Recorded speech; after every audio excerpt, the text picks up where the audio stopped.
You're listening to the Third Down Squad podcast, the best international news podcast for the National Football League. We're your hosts, Derek, Josh, and Toby. Let's get you ready for new set downs on Sunday. What's going on, everybody? Welcome back to the Third Down Squad podcast. We are now officially done with the NFL regular season and all the season completely. It is now officially mock draft season, and which is something we're going to get into today. It's going to be my first mock draft that we're going to discuss. We're going to also recap the Super Bowl and a couple other things. And so obviously, we have a new face there with Josh, as y'all can see. If you're listening to this on Spotify, sorry, but our friend Chase is there with Josh. Chase, say hello to the audience. How y'all doing? Everybody's good, man. All right, good to have you on. We're gonna get Chase's perspective on a couple of things, starting with the Super Bowl. And before we get into the Super Bowl, I just said this a minute ago. With congratulations to Tobias Fellner for winning yet once again on the predictions of the year. He finished with a record of 129, 74, and 1. Now, I know that's not every game. I think we missed a week here and there because of that, but obviously Toby is the winner. I finished second place with a record of 127, 76, and 1. And Josh finished last with 122, 81, and 1. So we were all within 7 games of each other. So it was pretty close. You hear that? I saw that little spike in like sharpness trying to the stab my happiness. I was trying to be. Now tell them the playoffs and one where it really matters. I'm not going to go through every game, okay? We even mentioned this on the last podcast that you have been killing us in the playoffs. Go through the record for the playoffs. Yeah, just for the record, whatever. Josh. Let me stroke my ego. Yeah, sure. Good luck finishing last place again next year, loser. Anyway, we're gonna go into the Super Bowl recap where Toby and Josh both beat me in a lucky pick. Okay, y'all are lucky. Okay, 7 minutes left, and we're up by 10. I just want to say that. You know, and the refs again were trash, but it's okay. I'm not gonna get upset about it. I'm not gonna let it hang over me. You guys did end up getting it right, and the Chiefs are now Super Bowl champions, beating the 49ers 31-20, scoring, what was it? Yeah, they scored 21 unanswered points against the 49ers in the fourth quarter to win Super Bowl 54. Toby, we're going to start with you. What was your reaction to this game and everything else? Well, the Chiefs kind of made a late comeback. I expected them to kind of get running a little bit earlier, but the defense of the 49ers did a great job of containing Patrick Mahomes, especially Nick Bosa had a really good game, and I think if the 49ers had won that game, I think Bosa should have been the MVP for the Super Bowl on the other side.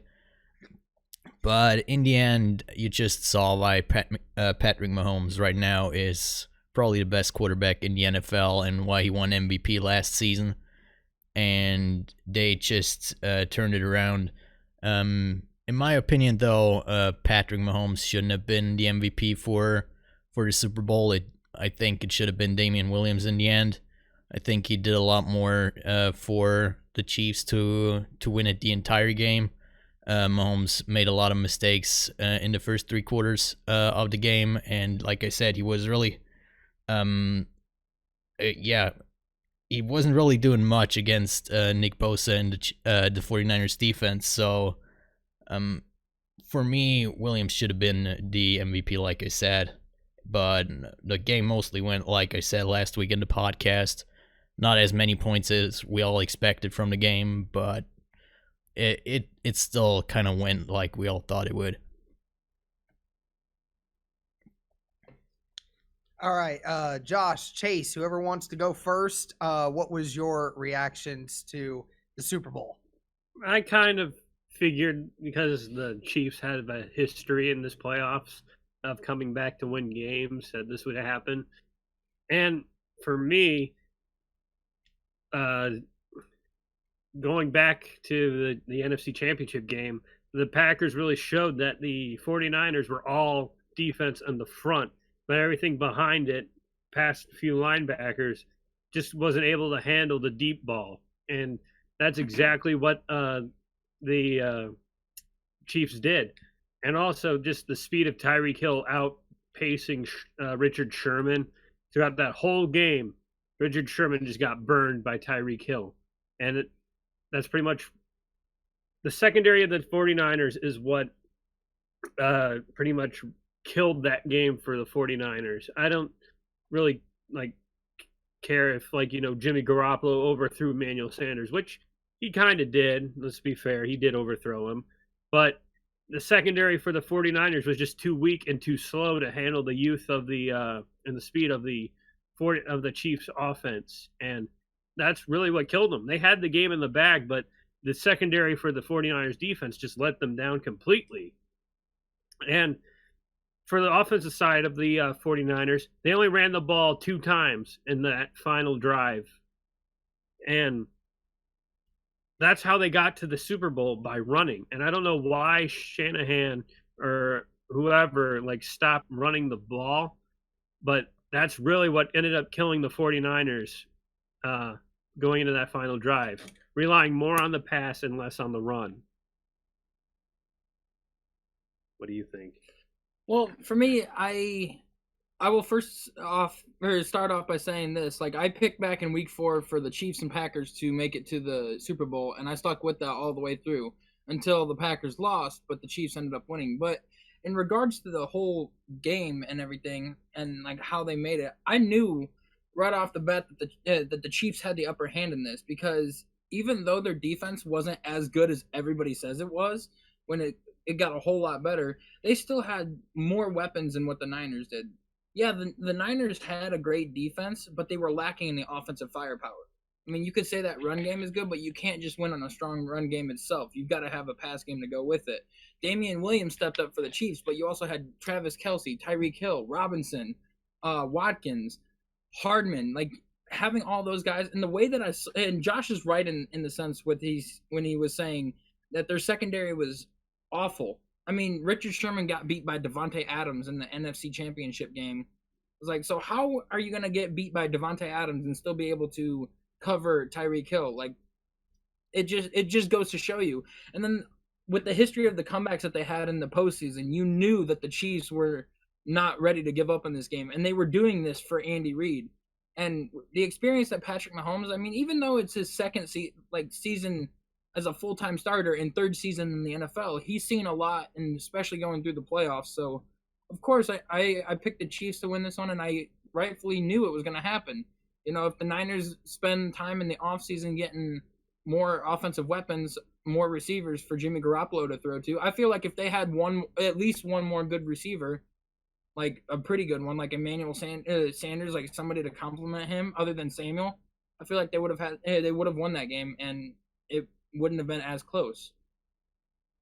Yeah, there certainly was a lot of controversy in the play calling, which we're going to get into here in a second. I think we all can agree that for 3 quarters, Jimmy Garoppolo was actually the better quarterback in that game than Patrick Mahomes for the first 3 quarters. And then obviously Patrick Mahomes got a little bit of rhythm going, and then it just never stopped from there. And then obviously the rest is history. I don't agree with with Patrick Mahomes being the MVP. I understand that some people were saying, it's the reason he was the reason that they came back. He was the reason they were there completely. I understand that, but Damian Williams to have over 100 yards rushing and 2 touchdowns, and the touchdown that sealed the game, I thought that should have been enough to give him the MVP of this game, because again, through 3 quarters, Patrick Mahomes was getting dominated by Jimmy Garoppolo, and everyone says Jimmy Garoppolo is so bad. Well, then why are we not being more critical of Patrick Mahomes through those 3 quarters? I understand that. I'm not going to get too far into that, but one thing that I know Chase and I specifically talked about during the week was everyone was critical of the play calling by Kyle Shanahan, and most people were saying that was the ultimate reason why the 49ers lost this game, is because of Kyle Shanahan yet again not making good play calls on offense, and it's ultimately mostly his fault that the reason that the 49ers did not end up winning.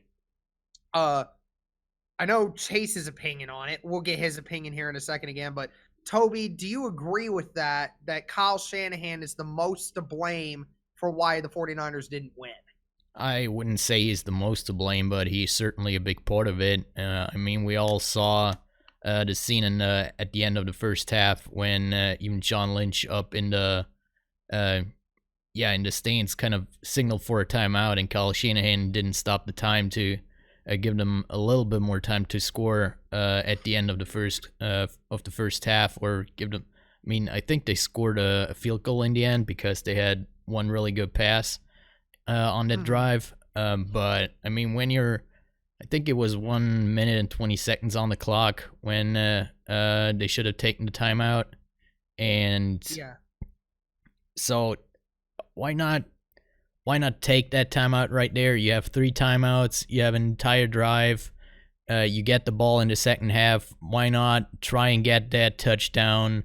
Give your team a little bit more time, especially with a quarterback like Jimmy Garoppolo, who is known to not be the most accurate and how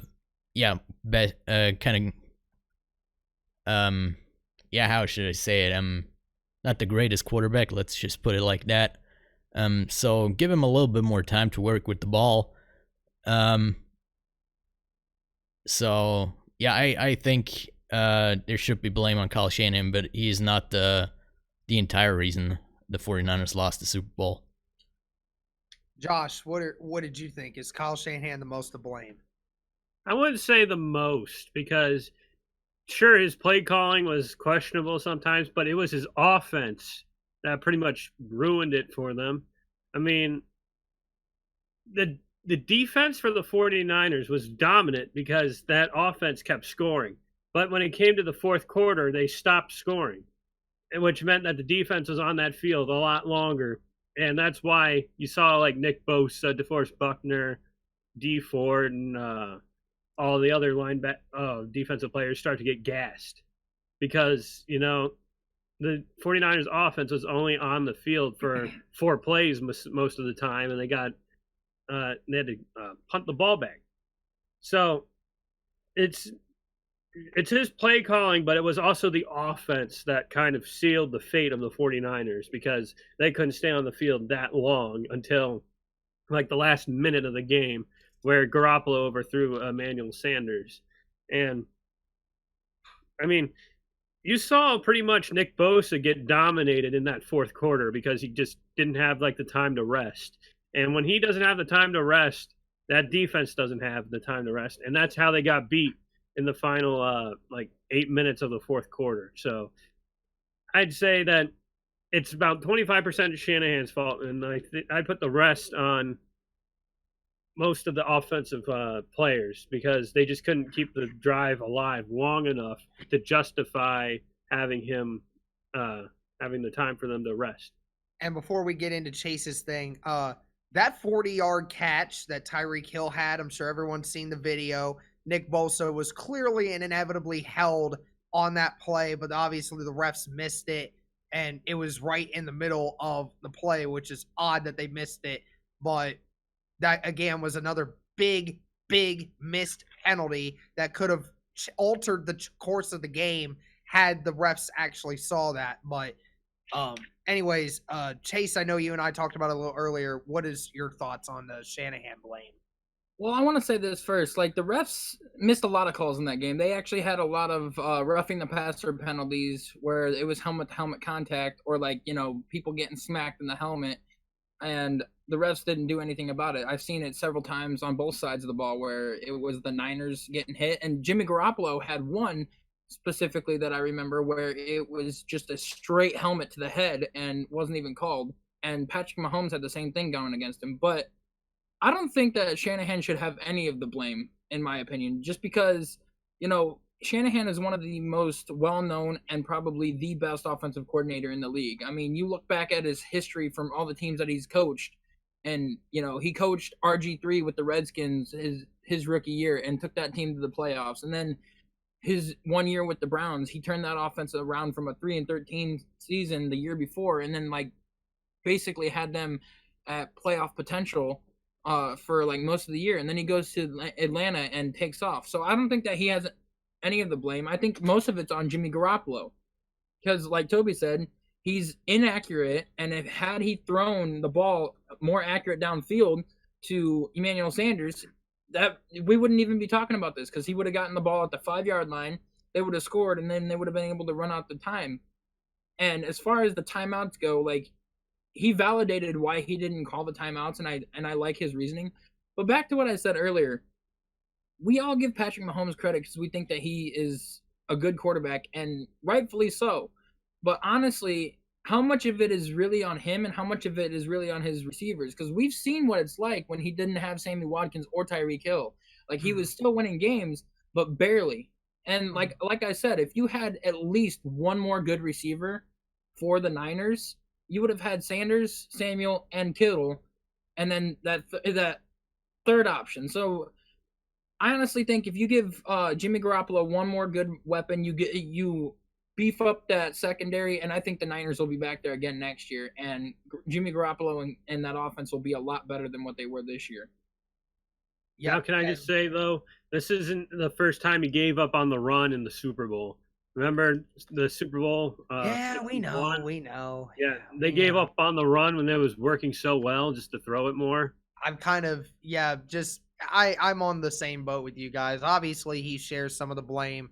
It's a team game. Every time you lose, there's always an aspect that everybody has to blame. Obviously, Shanahan had a fair things he mismanaged, obviously, but you're right. It had a lot more to do with the secondary late in the game, and also had a difficulty with the offense executing. That was just ultimately why why the outcome came the way it did. All right, so now we're done with our Super Bowl talk. Let's get into my mock draft. What are you doing, Josh? Okay. It's actually mesmerizing my ears. Anyway, so it's called ASMR, baby. All right, so I posted this mock draft on rosterguide.com. Be sure to check it out if you guys want to see more in depth on. Is it sponsored by Raid Shadow Legends? Shut up. Oh my God, we're not doing that. But hey, if you guys actually want to sponsor, we're fine with that. We're not gonna complain. So, all right. So let's get into my mock draft here. I'll go through 8 picks at a time. And then I'll have you guys comment on what you thought of the picks and everything else. So, all right, let's do this. So, with the first pick in the 2020 NFL Draft, the Cincinnati Bengals will select Joe Burrow, quarterback from LSU. There's been a lot of talk about whether or not the Bengals are actually going to take a deal from Miami to take their first 3-round draft picks and maybe another pick as well in replacement of that number 1 pick. But if nothing else happens, I think that it's a pretty set in stone there for that. So with the second pick in the 2020 NFL Draft, the Washington Redskins will select Chase Young, defensive end out of Ohio State. These first two are pretty obvious. You get the best offensive player in football and obviously the best defensive player in football. So it makes perfect sense for Washington to get Chase Young to help with that defense. And with third pick, the Detroit Lions will select Jeffrey Okudah, the cornerback from Ohio State. Again, I think outside of Chase Young and Isaiah Simmons, I think Okudah is the third best defensive player in all of college football. There was not one game this year where he allowed more than 50 yards receiving to any receiver that he was guarding the whole game just shows you how amazing he is, especially against Clemson. I mean, we obviously have all seen the plays where he made against Clemson. I mean, he's been solid all year. I mean, it doesn't get much better of a lockdown corner than this guy right here. And so with the 4th pick, the New York Giants will select Jedrick Wills Jr., the offensive tackle from Alabama. I think the Giants are going to finally start understanding that they drafted their franchise guy. They said they did. So now what you need to do is you need to protect that guy. And obviously, Nate Soldier hasn't really been doing anything for them. He's been drastically overpaid. It hasn't been producing. And you need a guy that can help start changing the tone on that offensive line. And Jedrick's been either the number 1 or the number 2 ranked left tackle on most draft boards. So Number this 3. one makes total sense. Well, 3 for some, it's 1, 2, 3. It kind of goes a whole bunch of different ways. But I like Jedrick the most out of these guys. The number 5 pick, the Miami Dolphins will select Tua Tagovailoa, the quarterback from Alabama. I think he's going to be the second quarterback taken off the board. Miami still is in search for their QB, and Tua just makes the most sense at this point. But again, they could choose Justin Herbert or Jordan Love, some other guy. But I think Tua is like starting to secretly sneak his way up there if people just forget about his injuries. And now with the 6th pick, the Los Angeles Chargers select Justin Herbert, quarterback from Oregon. Most people are assuming that that Phillip Rivers is gone at this point. Hasn't been official yet. Nothing's happened, but Phillip Rivers has moved his family out of the San Diego area. So it might make sense that he is planning to move on. And they're definitely in need of a quarterback at this point. And Justin Herbert, to me, is the most intriguing quarterback prospect in this draft outside of Joe Burrow.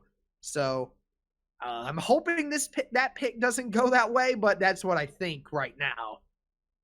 And with the 7th pick, the Carolina Panthers select Isaiah Simmons, the linebacker from Clemson.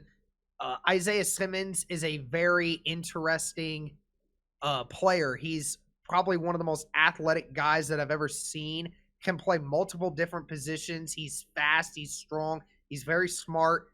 And he is in dire need for the Carolina Panthers right now because you know who they just lost? Luke Kuechly. So it makes a lot of sense that, you just lost your Pro Bowl linebacker in Luke Kuechly. Makes sense to get a guy like Isaiah Simmons that can help fill that defensive void and help produce again. And with the 8th pick, and I'll let you guys tap into this here in a second, the Arizona Cardinals will select Andrew Thomas, the left tackle from Georgia. Obviously, we saw Kyler Murray do really well this year, given everything that he was put into. It makes sense that they will want to get a left tackle to help with that pass blocking to ensure that Kyler Murray stays upright. And most people have Andrew Thomas as the number 1 guy on a lot of their mocks. So it makes sense that this would go top 10 and he would do that. So what do you guys think of the first 8? Toby? Yeah, I mean, like you guys said already, the only thing really is how do you rank your offensive tackles and who is going to go to the Giants and then to the Cardinals, basically. All your 8 guys so far really fill major needs for the teams that are selecting top 8, and all of them are at the top of the draft board. So there's no real surprise pick here to fill a need and a guy that might fall down a little bit further, or at least right now. I think there's gonna be some changes till the draft in the draft order in the top 8. There's gonna be a couple of trades, I believe, especially with how many teams need quarterbacks. So, I think there's gonna be some movement there. Josh, Chase? Yeah, I'm with Toby because when it comes to offensive tackles, it's just like who do you think would fit your scheme? Because just ranking offensive tackles, it's going to be like hard to do because you just don't know if you got the guy who's good at pass like blocking but isn't really good at run blocking, or you got vice versa going on. But I like the way that you're thinking, especially with the Lions, because I think that they just lost like Grover Quinn or Darius Slay, I believe, to like retirement or free agency, if I'm not mistaken. Darius Slay signed a multi-year contract. He's there. Okay, I didn't see that though. I mean, he signed it like a couple years ago. He's there for another year or two. Yeah, but he's getting up there, so it's good to cover, like what you guys did with Denzel Ward. Just get another good guy in there. What do you think, Chase? Got any For me, input on that? it's more or less like it's gonna come down to what everybody does in free agency and like how they work.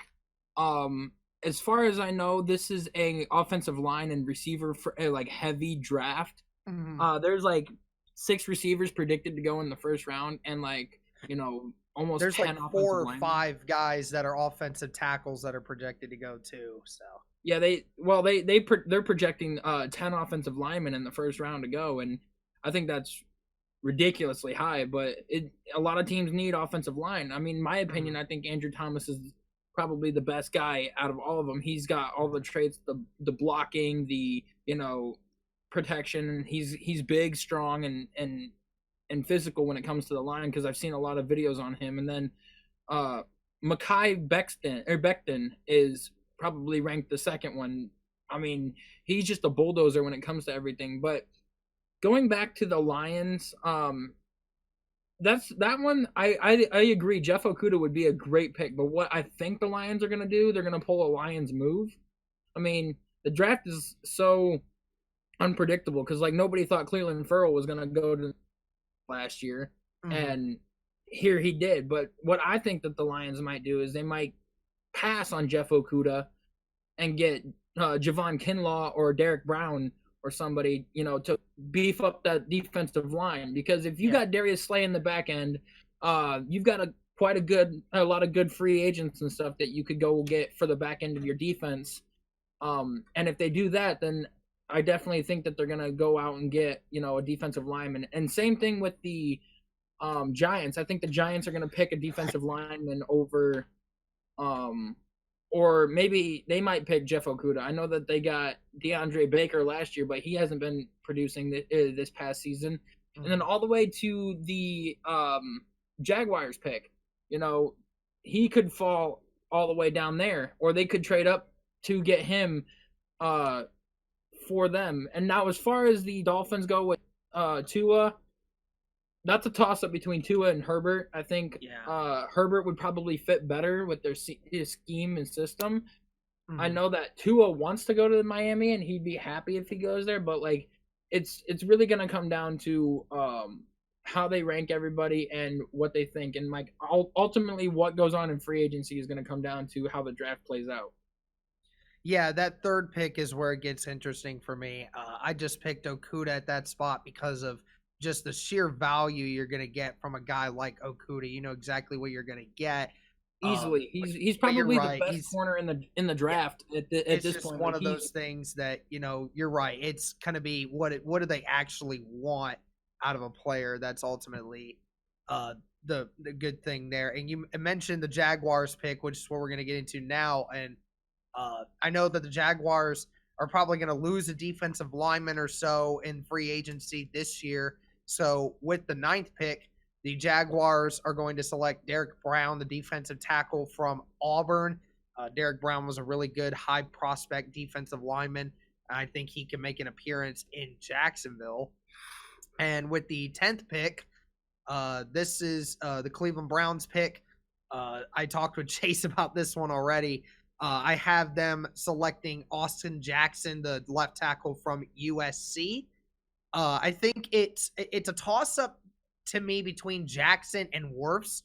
I'm not as high on Becton, given how Louisville actually played him in their system, because Becton is a much better run blocker than he actually is a pass blocker. And you saw that from the way they ran their system. They said this last year, the 287 plays that they ran offensively, they ultimately they had 70% of their plays were a play action or a run style kind of play. So there wasn't a whole lot of pro style plays that he is used to seeing, and he gave up a lot of sacks in that regard. So I like Jackson just because he's a better athlete. He's got good hands, a very powerful strike. They said that some of his technique, which with his footwork, I think, as they said, is the ultimate big thing that he's going to need to fix a little bit. But it's a toss up between Wirfs and Jackson for me. But I do think they're going to go left tackle because of the need to protect Baker Mayfield, which Chase, Josh, and I have repeatedly talked about, and Toby and I have talked about through these last few months. And with the 11th pick, the New York Jets will select Jerry Jeudy, wide receiver from Alabama. Jerry Jeudy, widely regarded as the best wide receiver prospect in the NFL, in college right now. And I could be quite possible that Jeudy gets taken before the top 10. I mean, it is quite possible, but we all know what Jeudy is capable of with those feet that he has. And with the 12th pick, I have the Raiders also going with a wide receiver, and this is who a lot of people assume is the best wide receiver, and that's CeeDee Lamb, wide receiver from Oklahoma. Lamb's got amazing agility. He's got good hands. We've seen a lot of him and what he has done for Oklahoma, so it's no doubt he's going to be a top 15 pick. And with the 13th pick, it's the Indianapolis Colts pick. Lucky number 13. Let's go. And just right now I have them selecting Javon Kinlaw, the defensive tackle from South Carolina. The dude is really strong, really fast. He fills a big need in what the Colts need right now is pressure up the middle. And here's the thing, I've been saying it a bunch of times, how I think that the Colts are going to go quarterback, but again, I just don't really have a lot of information right now to go off that. And it's all going to depend on what the Colts do in free agency. They may address that, the defensive line in free agency, and then maybe decide to want to trade up to go for a quarterback. So there's a lot of possibilities for that. But number 14 pick, the Tampa Bay Buccaneers select Tristan Wirfs, the offensive tackle from Iowa. Again, another offensive lineman to protect whatever quarterback it is that they'll have planned for him next year. Which, again, is another thing that makes me think that the Buccaneers might actually go a quarterback in the first round because they may not stick with Jameis Winston. You guys know that Jameis Winston actually led the league in passing yards? Led the league in passing yards with 5,000. I think it was 5,187. It's pretty close to that, but that's remarkable. He also led the league in interceptions too. So that everybody knew that. I knew that. All right, so a couple more picks here. With the 15th pick, the Denver Broncos will select Jerry Jeudy's teammate, and that's Henry Ruggs, the wide receiver from Alabama. Henry Ruggs, I think they said, is going to be the fastest wide receiver at the combine. Jeudy said that he ran in the spring game? What was it? Yeah, earlier this year, they said he ran a 4.32 off a bad start. And that's incredible just how fast that is. So hopefully the Broncos definitely need another wide receiver to complement Courtland Sutton, because I think that they think that Drew Lock is going to be their future. They need to give him. And last pick here before we get into analysis. With the 16th pick, the Atlanta Falcons select A.J. Epinesa, the defensive end from Iowa.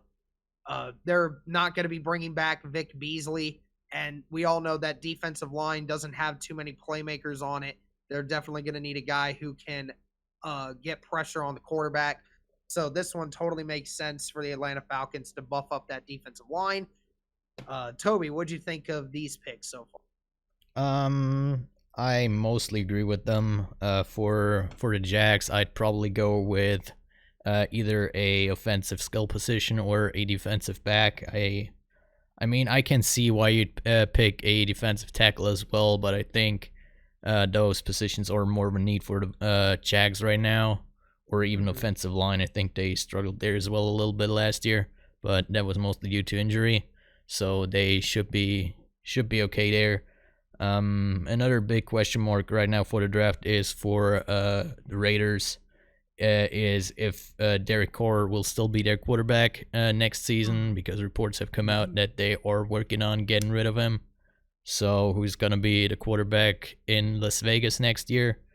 So if they have a new quarterback, I think it would be great to have a new wide receiver for him there as well, and somebody like Lamb, like you picked, would be a great addition for them as well. And the other guys, the other guys I definitely agree with. Again, they fill major needs, and they're up there on the draft board. Josh, what'd you think? I think that it seems pretty good, but I would change the New York teams for Justin Judy. I'd say the Giants get Judy at 4, and CeeDee Lamb goes to the Jets.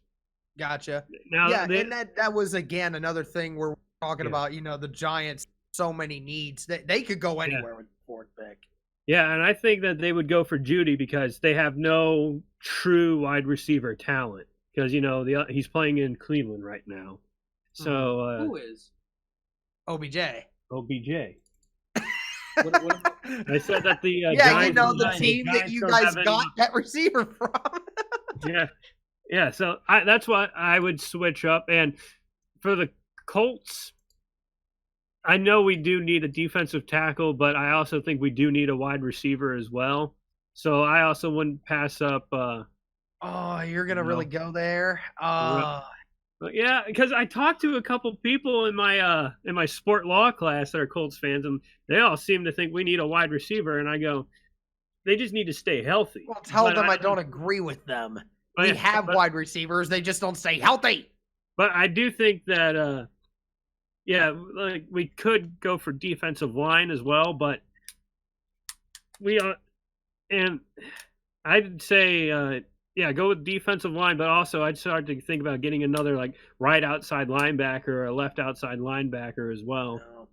No, linebacker is one of the deepest positions on our team. I would not worry about that. And tell your friends this in your sport law class, because tell them this, that we most likely will not address the wide receiver spot in the first round, but with those 2 picks in the second round, it makes total sense that they're going to get a wide receiver in the second round. Okay, really quick, off topic, Derek, really quick, before you go on your trip, do you think it's possible that the Colts will trade that 13th spot to go trade back into the second round with more picks? Oh, good Lord. Chris Ballard made that joke when he was interviewing with Dan Dockich, and he said, I might just trade back down a little bit. And it's like, no, you wouldn't. Like, he was joking about it. I highly doubt this year, given the amount of needs that the Colts have, they absolutely need to get a top end guy at whatever position they decide to go through with. I'm actually going to ask Paris Campbell while on the cruise if I can interview him during training camp when I go this summer. So that'll be fun. I hope he'll say yes. But Chase, what did you think of 9 through 16? I think going to the Jags, I think what they're gonna do is, I think what they should do is they should go to a receiver, obviously, but which one, that just depends on what they see fit. And going with the Browns, that one's gonna be a very big toss up to see what they do with the new regime. The safe pick and the common sense pick would be to pick a offensive tackle, but there's reports going around saying that they might choose a safety in the first round, which we do need, but we could pick somebody like Ashton Davis or something in the second round who would fit very well. The Raiders, they have 2 first-round picks. So what I think is with that first one, they're going to address the receiver need or maybe even get a tight end right there because Darren Waller is not getting any younger. And I think that if you get another weapon for Derek Carr, that would work out very well. And then as far as the Colts go, I think the safe pick, you guys got what, 3 second-rounders? And 2. We got 2 second-rounders, yes. 2 second-rounders? Okay, so here's what I think that should go on. I think you should pick a defensive lineman, whether it's a defensive end or defensive tackle, in the first round. I think you should go with that. And then in the second round with that first pick Jake Fromm from Georgia. You said his version. I said stop, Chase, stop. That's not happening. It's not going to happen. There's most drafts at this point that he's not even in the first 2 rounds. Todd McShay has him ranked as, and Daniel Jeremiah have him ranked as top quarterbacks coming out. I don't like Daniel Jeremiah. I like Todd McShay, but Daniel Jeremiah can go kiss somebody's ass. He's okay, Derek. Before we go back to your mock draft, hold on. I still gotta finish the rest of it. I gotta tell him this. Does Jalen Hurts go before Jake Fromm? In the draft? No. Round? I don't think so, because even though Jalen Hurts was the better quarterback, I think that what hurts him is, again, the conference he was playing in. You're in the conference where there's no defenses. Numbers are easily inflated in that. But one thing is despite what I always say about Jake Fromm's inconsistencies, Jalen Hurts has that same exact problem. He really does. And I think both of those guys are leaders.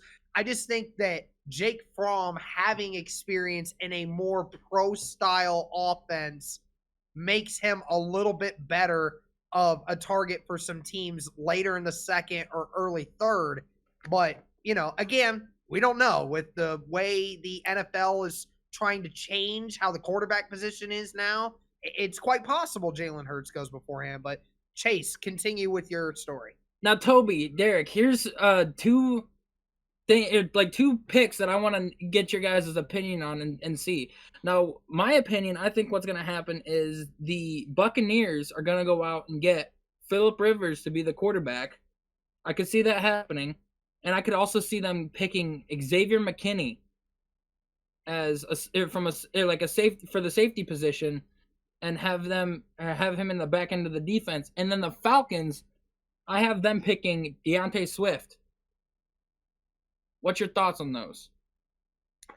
McKinney, I have him coming up here shortly. He's going to be toward the end of the first round for me. So, again, it is quite possible. DeAndre Swift is a interesting one. You got Jonathan Taylor, you got J.K. Dobbins, and other guys that are there. And I don't have a running back being picked until later in the first round, which we're going to talk about here again soon. So I don't see either one of those happening. But it is a possibility because they are both first-round talents for me. Yeah, the Falcons definitely need a running back because Freeman I don't think is their answer. And I think if they chose Swift or Dobbins, for that matter, it would help their offense out so much. And, considering the fact that you drafted 2 offensive linemen to help out protect Matt Ryan, and then not only that, it was a bigger threat on the offensive side of the ball. And yeah, you definitely need to beef up your defense, but that's what you can do later on in the draft. I think that Swift or Dobbins or something would be too good to pass up at that point. I'm not unless the running back was a transcendent talent. Not saying these guys aren't great, but they weren't Ezekiel Elliott coming out of college great. And the ultimate issue I have is the Falcons and these guys, they need better defense before they need a running back. They already have a good offense, but they need to buff up that defense because that's why their team wins 6 games a year because they can't stop anybody on defense. So that's why I have them doing that. But Toby, go ahead with your thoughts on that. Yeah, I think exactly the same. I could see the Buccaneers picking a safety. But for For the Falcons, I don't see them picking a running back. I think they still believe in Devontae Freeman.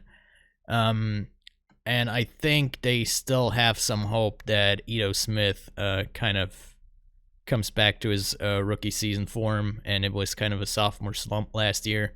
So, and like Derek already said, they have too many holes on defense right now, and I mean, the Saints played them twice a year, and it's mostly the defense that loses them the game against the Saints.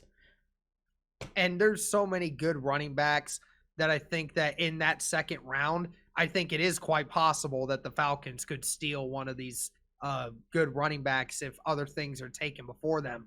But we're going to talk about that here more. But now let's get into the 17th pick, and that's the Dallas Cowboys. Didn't really know where to go with this one, so I went Receiver.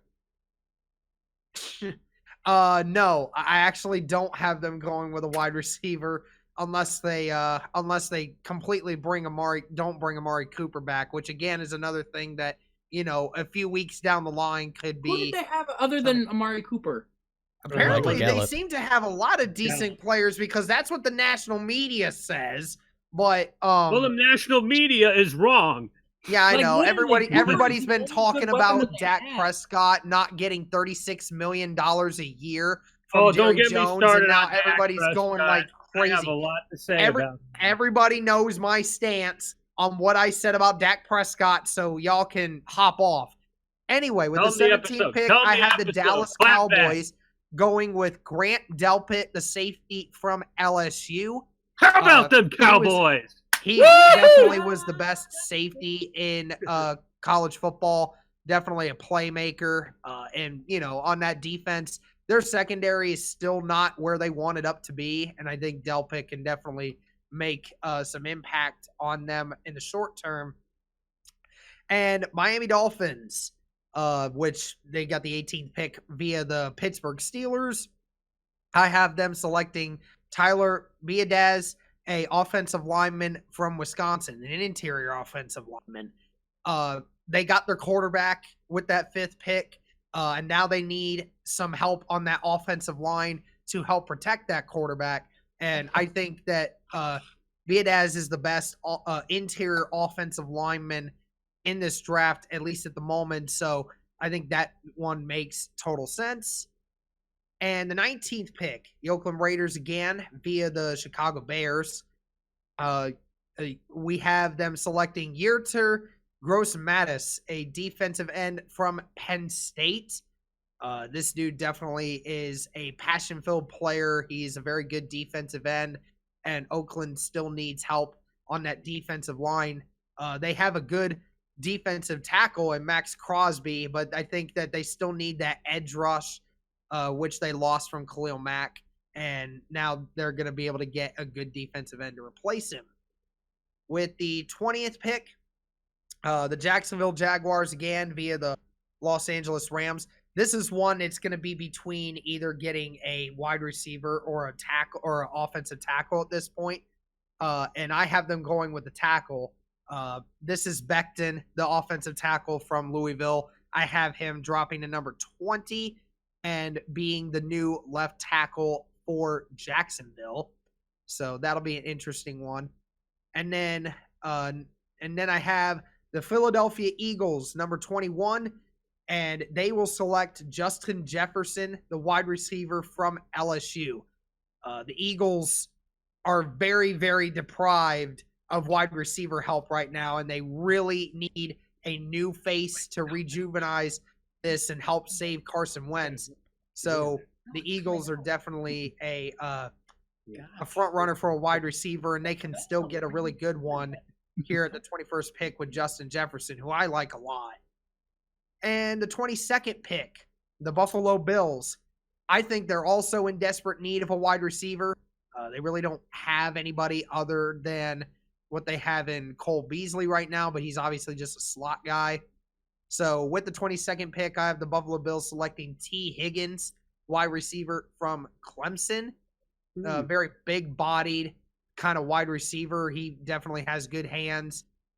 He showed that on full display all season this year. So that's one that I think they'll go to. And again, we don't know about Tom Brady for New England. He might be leaving. This is in case he is leaving. This is the case that he is leaving. With that 23rd pick, if Tom Brady's gone, the New England Patriots will select Jordan Love, the quarterback from Utah State. This is a guy that has been drastically climbing draft boards this season because obviously, like Toby mentioned, the giant need of a quarterback. And there's so many teams that seem to need one, and it's one of those things. This is where if Jordan Love actually falls to the Patriots, but that's that. So the last pick here, and then I'll let you guys get into it with 24th pick, and this is Toby's New Orleans Saints. I talked with Toby about this one a little bit, so I think he knows where I'm going here. The New Orleans Saints will select C.J. Henderson, cornerback from Florida. CJ is widely regarded as the second best corner in this draft and is easily a first-round guy on most people's boards. So I think this is a very good compliment to get here to help that secondary even more. So, Josh, we'll start with you on this one. 17 through 24. What did you think?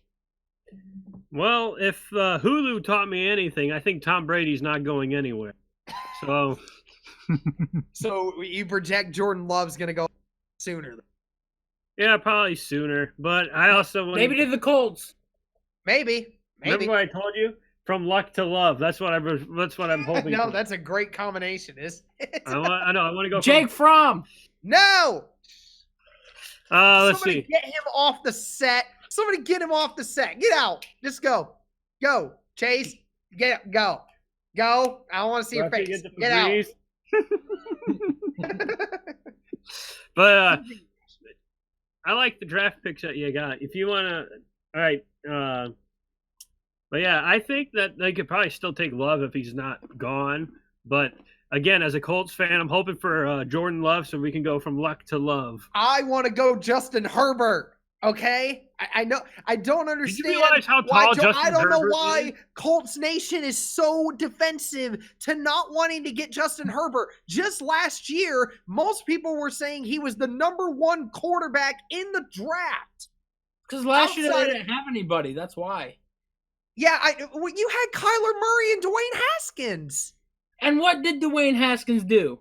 That didn't matter at that point. That only mattered after the season started. That was before that. If he really was rated as the best, like the best quarterback, why did Daniel Jones get picked ahead of him?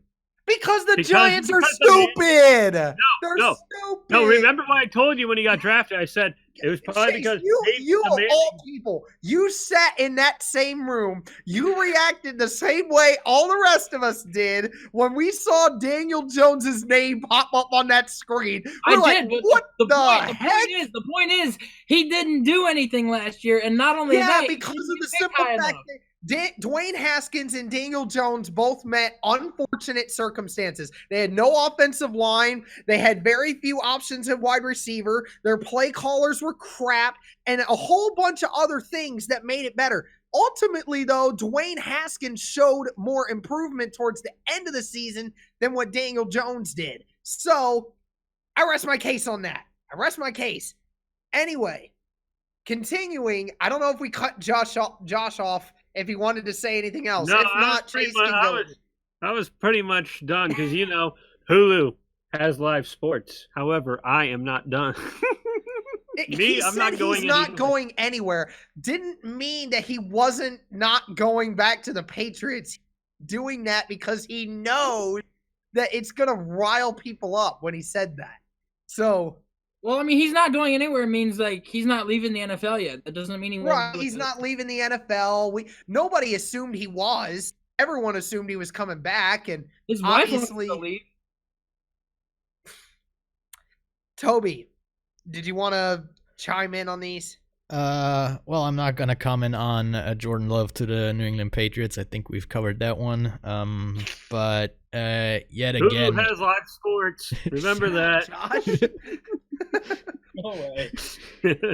Yet again, Hulu, if I'm you wanna not. sponsor us, go I ahead. don't really agree with your Jags pick. Yet again, like I said, I don't really Yeah, I think Jacksonville doesn't really need an offensive tackle right now. Like I said, I think a lot of the troubles last year were because of injuries, and I think for me, probably that's probably a pick where Dobbins might go to. I think they could use a new running back. I think the Leonard Fournette thing in hot take. Jacksonville might be over. I think Hot they take. might be moving on. Hot take. Oh, All right. man. All right, last few picks here. So with the 25th pick, the Minnesota Vikings will select Trayvon Diggs, cornerback from Alabama.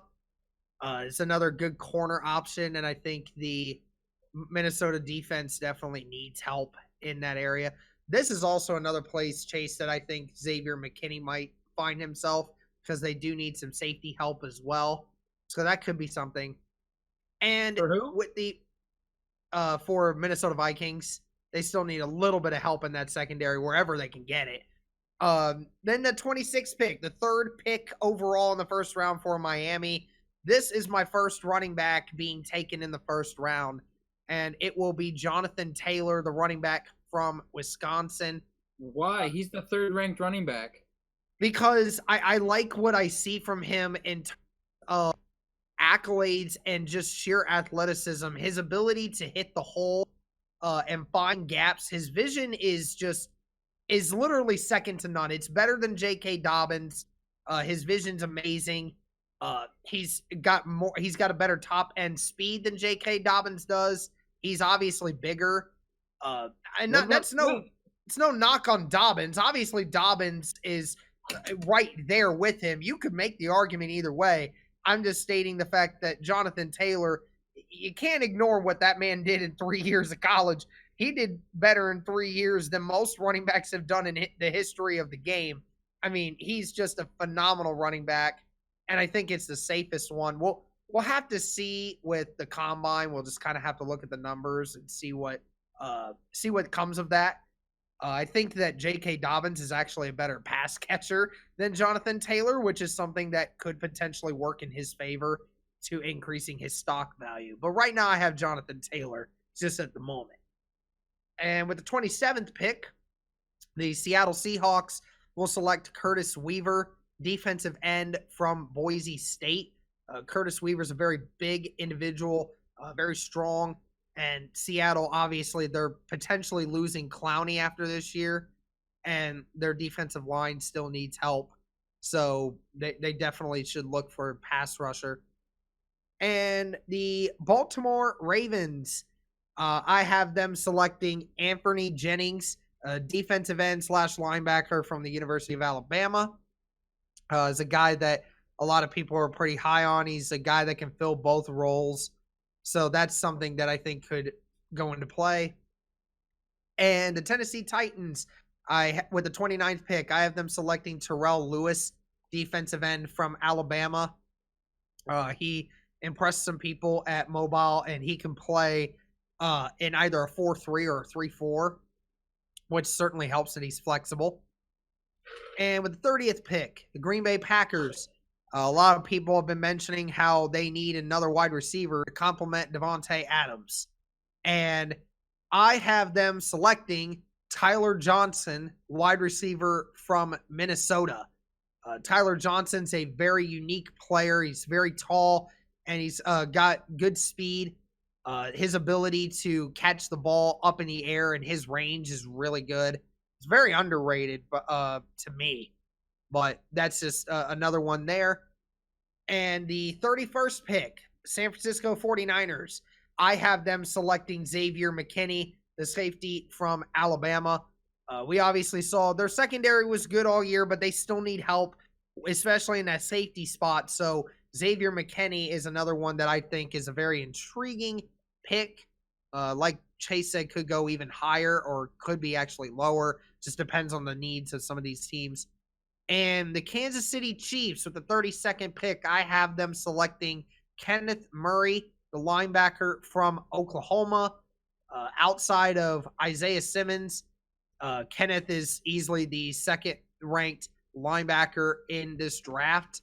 And it totally makes sense that he would get selected in the first round and by a team in Kansas City that definitely needs help in the middle of the field. And Kenneth Murray definitely fits that role. All right, so there's 25 through 32. Toby, what did you think? Yeah, I agree with all of them. I especially like the Jennings pick to Baltimore. He fills two of their roles as an edge rusher and a linebacker. That's exactly the player they need right now. All the other guys, San Francisco, the safety, we saw it in the Super Bowl that they need help in the backfield to cover speed wide receivers. So I think he's a guy that showed in college that he can, that he has the speed to cover guys like that and help cornerbacks to cover guys like that. On the other picks, I think there are a couple more options for the teams down there. But all in all, they all fill a couple of needs, or at least one major need for all of the teams. So I could see it go that way. And Chase, here's the thing. If Tennessee does not sign Derrick Henry, which a lot of people seem to think they won't because Derrick Henry's going to be asking for $100 million, which is not going to happen. I'm sorry, what was that amount? $100 million. He's asking for that much? He said that Zeke's contract is the ceiling, is the floor for him. So a 6-year, $90 million. I mean, that's... I'm sorry, these are the Tennessee Titans, not the Cowboys here. So, yeah, that's what he said he's wanting. So he says, I don't want anything lower than what Zeke got, because obviously he's like, I ran for 300 more yards than Zeke did this season. So, again, we're not going to get into that, but J.K. Dobbins could be a very interesting one, or DeAndre Swift with the Tennessee Titans. I could see them getting them in the first round. Josh, what'd you think of those? I definitely like those picks. I kind of forgot Jonathan Taylor was coming into this draft. I thought he was. No, yeah, he was a junior. Yeah, he's a junior. Had 74 touchdowns in 3 years. Yeah, I kind of forgot that he was coming in this draft, and I do. And if I remember correctly, where did you have him going again? Miami With the 26th pick. Yeah. Yeah, that would make sense because they traded away Kenyon Drake to Arizona. They don't have a running back. They don't. Yeah. So they don't have anything. Yeah, that's true. They gave up a lot. You know, it's kind of funny. I was thinking back at this, and I was saying that, remember, we were all dogging on Miami Dolphins for all of these trades they were making. They were getting all these picks.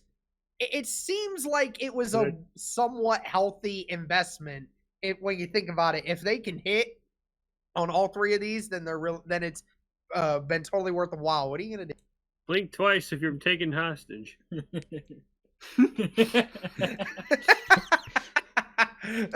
I blinked once. What does that mean? Fire! All right. For my thoughts on this, though, since you didn't ask me about my last opinion, I will tell you this time. The Bills, I think, definitely need a wide receiver because that whole offense, they really don't have a number one guy that you could rely on. I would also not be shocked if they chose a tight end at that point, too. And then as far as the Jags go, I could see them picking a corner over a defensive line or defensive lineman because I think they need a corner more than they do D-line. And for the Saints, let me know if you agree with this, Toby, but I think it'd be a smart choice, or I wouldn't be shocked if this happens if they choose a receiver in the first round this year to complement Michael Thomas. Yeah, I talked to Derek about that. Like he said, we talked about that, but I told him that the wide receiver class this year is really deep, and despite the Saints not having a second round pick this year, which really sucks, but I think there's a better chance to get a third round wide receiver to have an impact in the NFL than having a cornerback in the third round having an impact in the NFL. So I think they should go with the safe cornerback in the first round and then try to hit maybe a wide receiver in 3rd and 4th round and try to get one of those guys to maybe be the number 2 guy behind Michael Thomas. Yeah, definitely. And then as far as Miami goes, I'm not saying I don't like the Jonathan Taylor pick. I think that J.K. Dobbins and Swift are better running backs than what both of those guys are, because just the way that they've performed and played, and like I think it would fit Miami's scheme a lot better. And for the Packers, I've talked with a buddy of mine at work who is a big Packers fan, and he's 34 years old, been around and seen a lot of things. But I think that receiver is definitely one thing that they absolutely need, and he agrees. But I would not be shocked if they went linebacker with that pick, because they definitely need a good, solid linebacker. And the Chiefs, I could see them choosing J.K. Dobbins with that pick.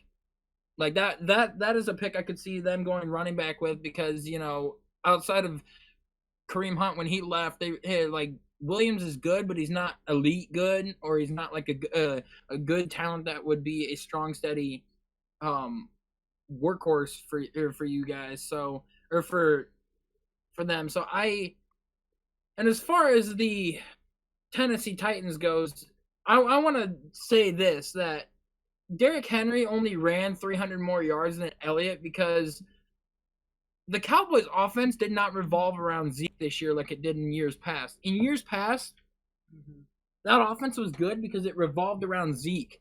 This year, they revolved it around Dak and tried making him throw the ball and having the offense take off that way. And it stagnated and failed.